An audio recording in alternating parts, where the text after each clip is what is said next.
وزیر خارجہ بلاول بھٹو زرداری مئی کے پہلے ہفتے میں بھارت جا رہے ہیں۔ یہ 11 برس بعد پاکستان کے کسی وزیر خارجہ کا پہلا دورہ بھارت ہوگا۔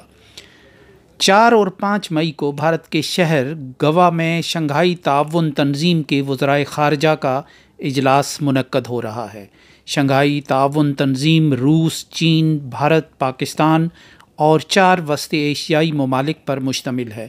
یوں اس کے رکن ممالک کی تعداد 8 ہے۔ شنگھائی تعاون تنظیم مغرب کے روایتی اثر رسوخ سے آزاد تنظیم ہے۔ اسے ایشیائی ملکوں کی تنظیم بھی کہا جا سکتا ہے، جس کا مرکزی دفتر چین کے دارالحکومت بیجنگ میں ہے۔ دفتر خارجہ کی ترجمان ممتاز زہرا بلوچ نے تصدیق کی ہے کہ گوا میں ہونے والے اجلاس میں پاکستانی وفد کی قیادت بلاول بھٹو کریں گے۔ بھارتی وزیر خارجہ ایس جے شنکر نے میزبان کی حیثیت سے تمام ممالک کو روایتی دعوت نامے بھیجے ہیں، جس کے جواب میں پاکستان نے ایس سی او وزرائے خارجہ کونسل کے اجلاس میں شرکت کا فیصلہ کیا ہے۔ بھارت کا میڈیا اور حکومت پاکستان کے اس اسبات میں دیے جانے والے جواب پر زیادہ پرجوش دکھائی نہیں دے رہے۔ یوں لگتا ہے کہ چین کی مجبوری یا دباؤ پر ہی بھارت نے یہ کڑوا گھونٹ پی لیا ہے، مگر ابھی تک بھارت کو پوری طرح پاکستان کی شرکت کا اندازہ نہیں ہے۔ اس سال بھارت میں شنگھائی تعاون تنظیم اور G20 کے سربراہی اجلاس منعقد ہو رہے ہیں۔ G20 کے وزارتی اجلاس کا کشمیر میں انعقاد بھارت اور پاکستان کے تعلقات میں مزید کشیدگی کا باعث ہے، اور پاکستان اس فیصلے پر احتجاج بھی کر چکا ہے، بلکہ کئی رکن ممالک سے اس اجلاس میں شرکت نہ کرنے کی اپیل بھی کی گئی ہے۔ بھارت نے پاکستان کے اس احتجاج کو رعونت کے ساتھ مسترد کیا ہے۔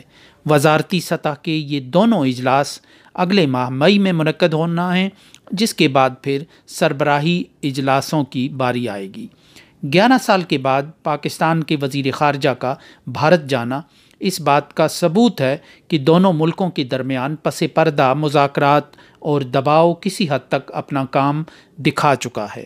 حزب اختلاف کی رہنما شیریں مزاری نے ایک ٹویٹ میں بلاول کے بھارت جانے کے فیصلے کو کڑی تنقید کا نشانہ بنایا ہے اور الزام عائد کیا ہے کہ بلاول اسرائیل کے لابیسٹس کے ساتھ ملنے بھارت جا رہے ہیں۔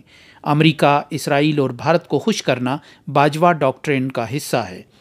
شیریں مزاری نے لکھا ہے کہ بلاول نے سمرقند میں افغانستان سے متعلق ایس سی او اجلاس میں شرکت نہیں کی تھی، لیکن اب وہ بھارت میں منعقد ہونے والے اجلاس میں جا رہے ہیں۔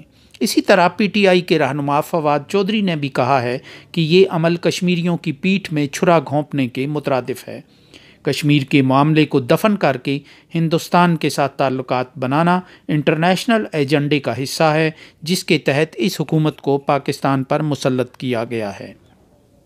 فواد چودھری کا کہنا تھا کہ بھارت سمیت سب ملکوں سے اچھے تعلقات چاہتے ہیں، لیکن کسی کا ذیلی ملک نہیں بن سکتے۔ یوں بلاول بھٹو کی ایس سی او کانفرنس میں شرکت یا عدم شرکت کا موضوع پاکستانی رائے عامہ کو تقسیم کر رہا ہے۔ بھارت کی خواہش ہوگی کہ پاکستان کے ساتھ ایشیائی ملکوں بالخصوص چین کے ذریعے تعلقات کی بحالی کا کوئی کام شروع نہ ہو، کیونکہ آگے چل کر یہ عمل دونوں ملکوں کے درمیان چین کی سہولت کاری اور ثالثی کی باضابطہ شکل بھی اختیار کر سکتا ہے۔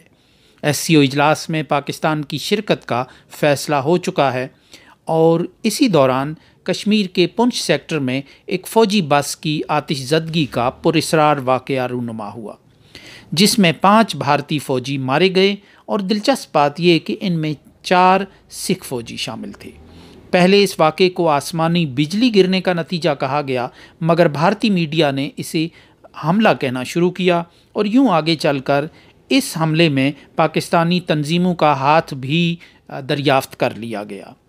سوختہ لاشیں اور شعلوں میں ڈھلی ہوئی گاڑی کی بڑے پیمانے پر تشہیر کر کے پاکستان مخالف فضا بنائی جا رہی ہے، یعنی بمبئی 2 اور پلوامہ 2 کی فضا بنائی جا رہی ہے، جن واقعات کے بعد پھر پاکستان کے خلاف ایک بھرپور ماحول بنایا گیا تھا، اور اس کے نتیجے میں پھر بہت سے سیاسی فوائد سمیٹے گئے تھے۔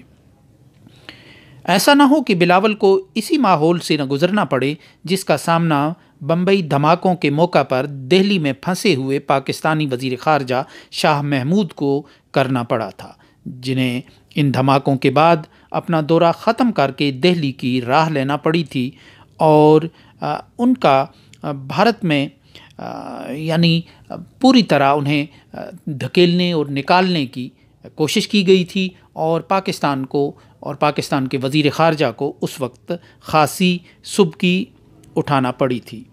ان حالات میں بھارت جانے کے لیے بلاول خاصے پرجوش سہی، مگر بھارت میں تپاک، گرمجوشی اور کھلی باہوں سے ان کا استقبال کرنے والا شاید ہی کوئی ہو۔